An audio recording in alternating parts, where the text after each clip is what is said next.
Bismillahirrahmanirrahim. Assalamualaikum warahmatullahi wabarakatuh. Saya atas nama Alvin Abdul Nasruddin, kelas reguler 2018A, Kampus Sekolah Tinggi Ilmu Manajemen Lasaran Jaya Makassar, NIM 2018-02143, akan mempresentasikan sedikit mengenai tentang teori pengambilan keputusan, di mana teori pengambilan keputusan itu sangatlah penting pada kehidupan kita, baik itu secara individual maupun secara kelompok. Karena dalam pengambilan keputusan itu dapat menyelesaikan sebuah masalah atau memecahkan sebuah masalah. Nah, pada kesempatan kali ini saya akan menjelaskan 5 poin pada teori pengambilan keputusan mengenai tentang pengertian, fungsi, tujuan, komponen-komponen, kemudian dasar-dasar pengambilan keputusan. Nah, kita lanjut kepada poin yang pertama, yaitu pengertian, di mana pengertian pengambilan keputusan atau decision making menurut George Theory, pengambilan keputusan adalah pemilihan alternatif perilaku atau kelakuan tertentu dari dua atau lebih alternatif yang ada. Kemudian menurut James A. Stoner, pengambilan keputusan adalah proses yang digunakan untuk memilih suatu tindakan sebagai cara pemecahan masalah.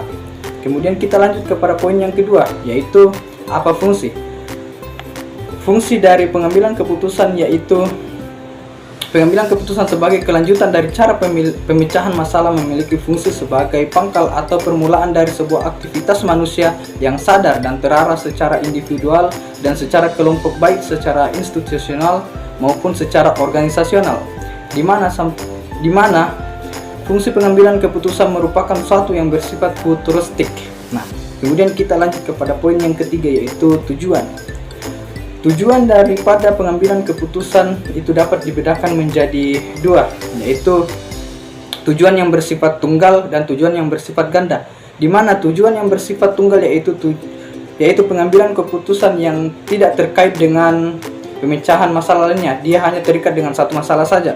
Dia hanya memecahkan satu masalah saja. Kemudian tujuan yang bersifat ganda yaitu tujuan pengambilan keputusan yang bersifat keputusan yang dihasilkan menyangkut lebih dari satu masalah. Artinya keputusan yang diambil itu sekalipun memecahkan dua atau lebih masalah yang bersifat kontradiktif ataupun yang bersifat tidak kontradiktif. Kemudian kita lanjut ke poin yang keempat, yaitu unsur-unsur atau komponen pengambilan keputusan.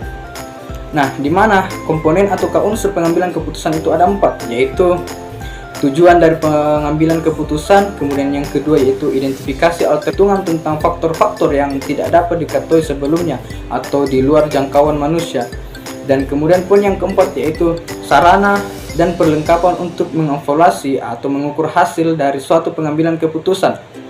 Nah, itu tadi merupakan unsur atau komponen pengambilan keputusan. Kemudian kita lanjut kepada dasar pengambilan keputusan. Dasar pengambilan keputusan itu ada 5, di mana yang pertama itu adalah intuisi, kemudian yang kedua itu ada pengalaman, kemudian ketiga itu adalah fakta, kemudian wewenang, dan yang terakhir itu adalah rasional.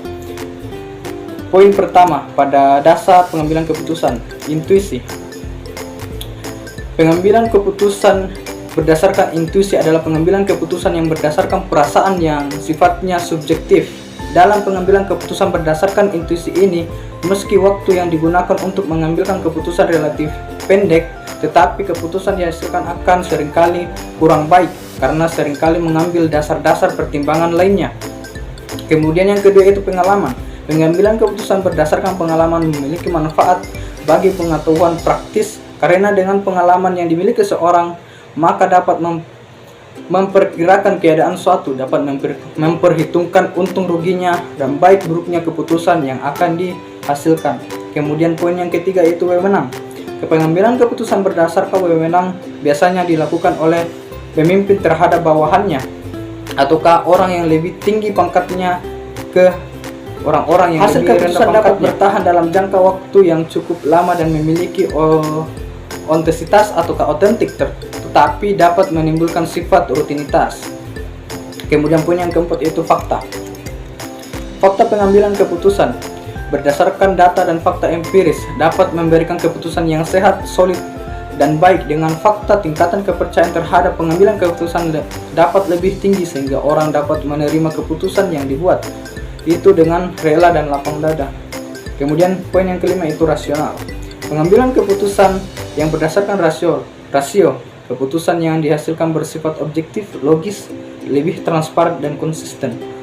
Untuk memaksimumkan hasil atau nilai dalam batas kendala tertentu sehingga dapat dikatakan mendekati kebenaran atau sesuai dengan yang apa kita harapkan.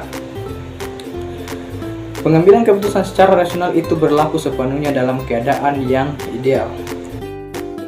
Mungkin itu yang bisa saya paparkan mengenai tentang teori pengambilan keputusan. Semoga bermanfaat untuk teman-teman dan masyarakat lainnya. Itu yang bisa saya paparkan mengenai tentang teori pengambilan keputusan. Semoga bermanfaat untuk teman-teman dan masyarakat lainnya. Saya Alvin Abdul Nasruddin. Mohon maaf jika banyak kesalahan dan kekurangan, karena memaafkan adalah salah satu bentuk yang sempurna. Assalamualaikum warahmatullahi wabarakatuh.